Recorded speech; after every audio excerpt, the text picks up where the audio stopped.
De tels faits ne sont pas seulement des torts envers l'homme, que ce sont des crimes envers Dieu. Vous n'avez rien fait, j'insiste sur ce point, tant que l'ordre matériel raffermi n'a point pour base l'ordre moral consolidé.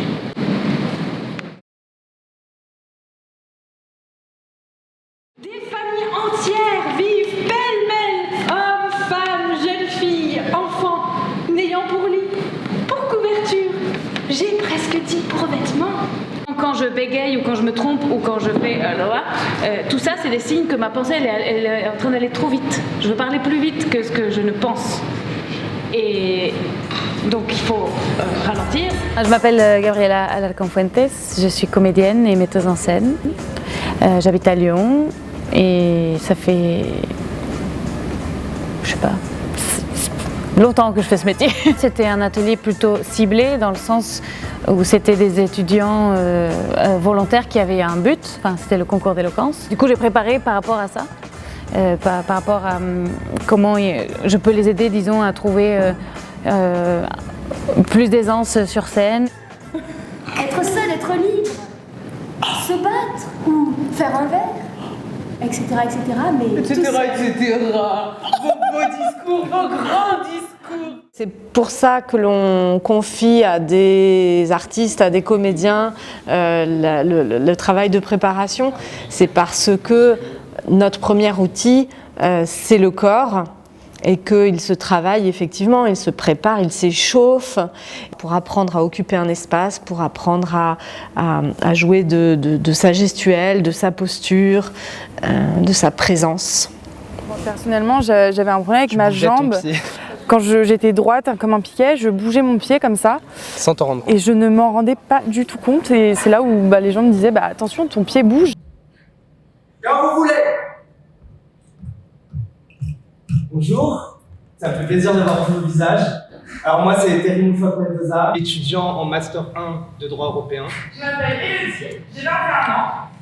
Je suis en Master 1 de droit européen à l'Université de Grenoble. J'ai fait toute ma licence à Cergy dans le 95, dans la banlieue parisienne. La toute première année, je suis arrivé à la fac, c'était un peu l'engouement, la liberté aussi, et surtout ce qui était important la première année, c'était que les professeurs commençaient vraiment à nous percevoir comme des individus faisant partie d'une société et non comme des enfants en fait qu'il fallait éduquer ou quoi, et ça c'était vraiment super. Et il y avait tout un réseau d'interrogations dans ma tête sur l'identité de genre, sur l'orientation sexuelle, qui a fait que ma première année je l'ai pas eu. Et moi du coup mon parcours, j'ai fait donc toute ma licence de droit à Lyon.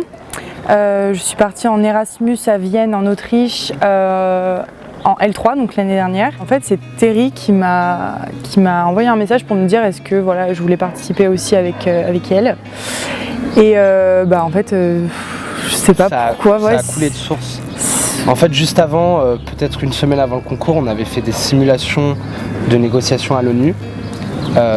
Qui était organisée par l'association des masters des étudiants de droit international européen, la MEDI. Et on avait vraiment adoré.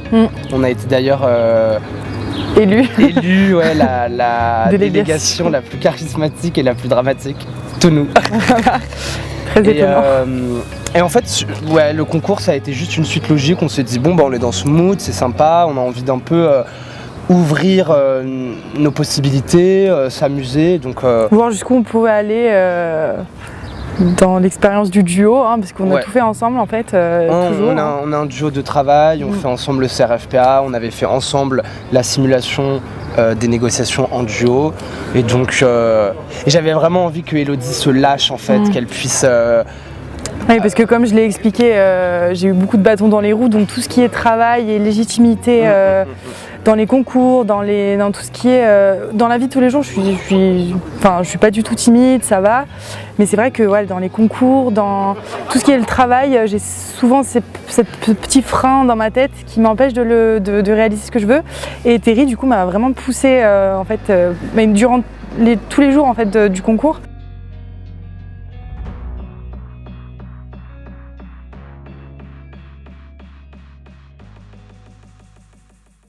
Je pense que ce concours a été vraiment une thérapie de groupe. C'était vraiment très très bien. On a rencontré un metteur en scène, on a rencontré des comédiens, on était aussi dans une salle prestigieuse où les comédiens s'entraînent, répètent avant leur passage. Ça c'était super déjà qu'on puisse être invité dans ces lieux parce qu'il faut aussi respecter les lieux, il faut respecter le sérieux qui se trouve dans une salle professionnelle de spectacle. Ça m'a fait un bien fou de rencontrer des étudiants qui partageaient des passions communes. Ça m'a fait du bien et j'avais absolument besoin de ça, de rencontrer des étudiants qui sont dans la même galère que moi, c'est-à-dire chercher des stages, des petits boulots, réviser, être stressé par les révisions. Et oui, ça m'a fait du bien de les rencontrer en tout cas. Que cette rencontre a permis aussi de moins avoir peur. Parce qu'une fois qu'on se connaît, on s'apprécie, on a envie de gagner, mais quand on apprécie les autres, on sera aussi content qu'ils gagnent aussi. Donc, et puis on a moins d'appréhension parce qu'on ne se sent pas jugé, on s'apprécie. Donc non, c'est une belle aventure humaine et j'ai eu beaucoup de gratitude parce que le soir après, quand on est tous rentrés chez nous, j'ai eu des messages justement de Vanessa ou de Terry et, qui me disaient c'était super ce que tu as fait, je suis contente de te connaître, tout ça. Et moi je leur ai répondu pareil. Et donc ça fait chaud au cœur tout ça. Pour m'entraîner pour la finale, donc déjà je voulais avoir écrit mon texte assez rapidement pour pouvoir avoir tout le temps de m'entraîner et de mémoriser parce que moi c'était un peu ma peur. J'avais 17 ans. La première semaine avant les épreuves, j'étais pas trop stressée, oui. Je faisais juste quelques nuits blanches. J'avais la boule là. J'absorbais tous les matins mes 8 cartes de géo que je voulais connaître par cœur.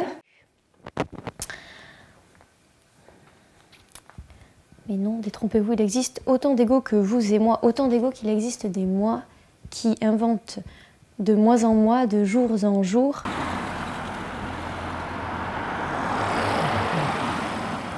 Je voulais m'entraîner, mais physiquement, j'y arrivais pas. Je me sentais physiquement fatiguée, pas très bien. Je connaissais bien mon texte, mais j'avais peur parce que forcément, je n'avais pas pu me préparer à haute voix ou au moins jouer la scène de manière plus théâtrale.